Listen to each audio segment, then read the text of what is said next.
Hello, Joe Becker here. Welcome to the PPM Podcast. This will be for June.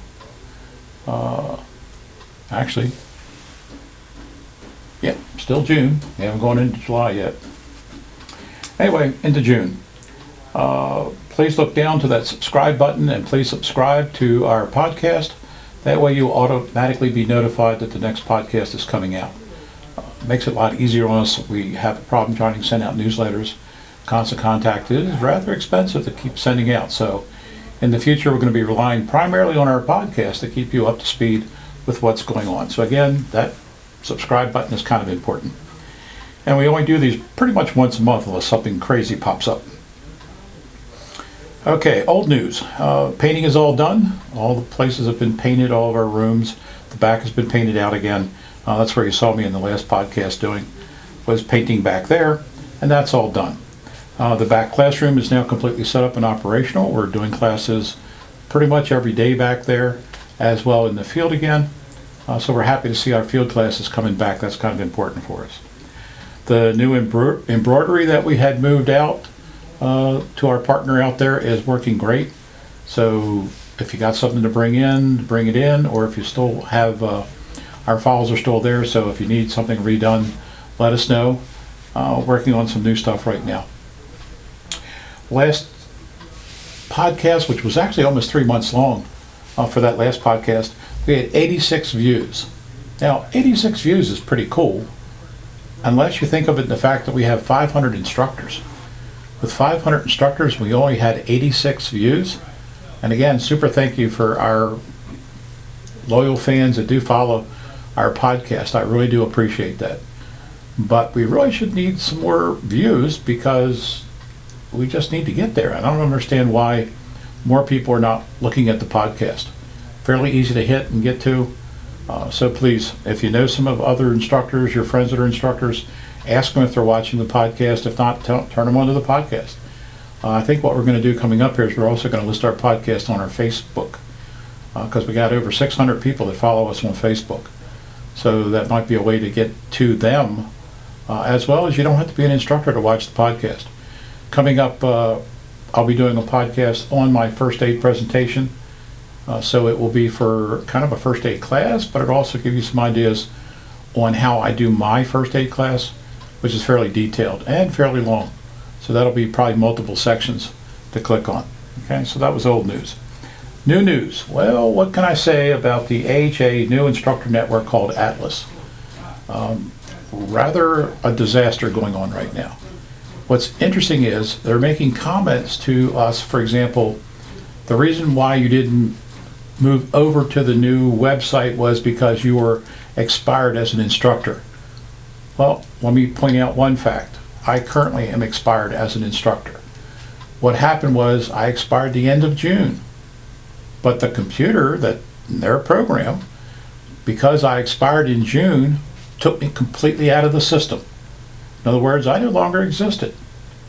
And Kathy, our coordinator, our training center coordinator, has literally been working around the clock to getting me back on as a BLS instructor and coordinator for the things that I do here. Has literally, she'd get me back up and it was back hooked back in again. I was back tied to our training center. And the next day I'd be gone again. So this went on for several days. Right now I'm back on, but for who knows how long. Now, complete fail. What ticks me the most is this is not the first time this has happened with the Heart Association. I would imagine that a lot of the people currently with the Heart Association have no idea that this is the second time that they've kind of done a really bad job of software. Back in 1999, I was asked to help coordinate with the software packet for the American Heart Association. Okay, the lady was, I won't mention her name, she's no longer with the American Heart Association, has been for several years now. But she asked me for suggestions on how to set up a software program because Heart wanted to record all the numbers that we were doing, number of students we taught, what type of classes we were teaching. And I said to her back then, is that there was no need to build a program. There was already one available. It was called DB3. For those that don't realize or remember that, DB3 was a database program. kind of has morphed into what nowadays people use as Excel. DB was one of the early versions of a database program. So if you work with Excel, it was identical to that. And I said to her, all you need to do is tell the training centers what fields is set up. Like the first field would be the name, the second field would be the type of program, the third field would be the number. Very easy. Then all we do is send an email in with our current numbers. They copy and paste it into their system. Boom, they got everything. It's already done. It was working extremely well. Their comment back was, no, they were going to make their own because they were the Heart Association and they weren't going to use anybody else. They were going to make their own. And at that time, I explained how difficult it was to actually do a software packet. It's not an easy thing to do, and typically has a lot of bugs when you're trying to roll something out like that. Okay, a lot of bugs. Well, they made their own. And the first 2 times they actually put it out, everybody was supposed to load it immediately. It crashed and burned. The third time they went to put it out, this is back in '99, at the last minute when they went to put it out for the third time, they notified everybody, don't download it, it's not Y2K compatible. Now, for those of you that don't remember what Y2K was all about, in most software packets back then, when you're writing code, the year was only a 2-digit year. So right now, the year would just be 23. Okay? Well, they were scared to death in 1999 that come the year 2000, the last 2 digits would be 00. Well, that creates a problem because now does the computer think it's 1900? Or does it think it's 2000? Anyway, that was such a big fiasco. And their software people that were writing the program did not have it Y2K compatible. Now, so I'm not sure where they got these people to write this program, but they'd been working on it for about 2 years. How did they not know of the Y2K fiasco and put a 4-digit year into their code? Anyway, it caused major malfunctions and their thing was complete fail. Now we're at the new software, the new Atlas Instructor Network program that they decided to build, and all kind of debugging problems and fails right and left. And that's to be expected in a software program. Although you would have thought that by now they would have had a lot further along making something, and certainly rolling it out to everybody at one time. Really, I would have not done that. I would have rolled a couple companies in at a time to see how it was working and make sure it was working fine before you brought the entire world on board. Okay, so it's a lot of fails. They're sending out some untruths. When they tell you, for example, that the reason you didn't migrate across was because you were expired as an instructor. Well, let me be the first one to point you out. I expired the end of this month. So in June, end of June, would be when I expired. Their computer system took it as, I expired in June, boom, I'm gone. And that's what I talked about earlier about Kathy working day and night to get me back up as the instructor for PPM.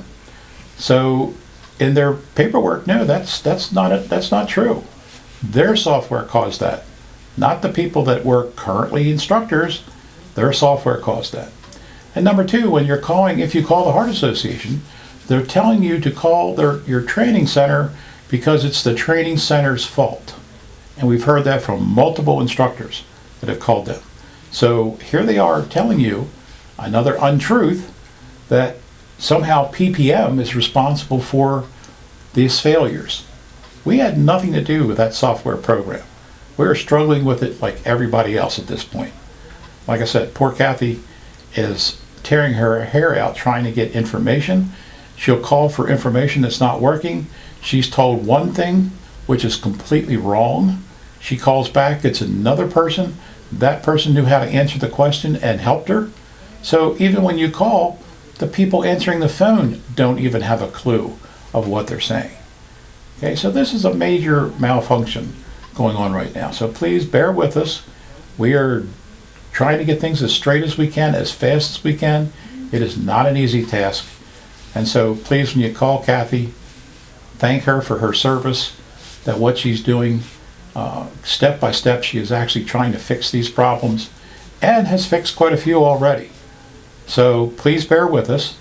Again, we are doing everything we can to get you back online and back issuing cards and your classes are running. Okay? So that's pretty much it for this one. Not a real long one, but kind of bring you up to speed with this major problem going on with this new Atlas software. And by the way, the secret word for this podcast is Atlas. I thought it was apropos to use that as the secret word. So again, Atlas is the secret word for your podcast. I want to thank our folks for watching. Please hit the like button, and if you have not subscribed yet, please subscribe. Makes all the difference in the world as far as when we're sending these notifications out. Okay? So again, as always, if you got thoughts, comments, please let us know. Oh, and put the secret word into the comment section of the podcast.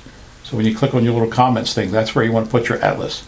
Don't send me an email. No emails. Put it in the podcast, okay, in the comment section. Okay, that's pretty much everything. Again, thank you for watching. And I will talk soon. We may actually have another podcast as things happen with this software packet. I may put out another podcast this month in reference to where we're at and what's happening. Okay, so bear with us. Talk soon.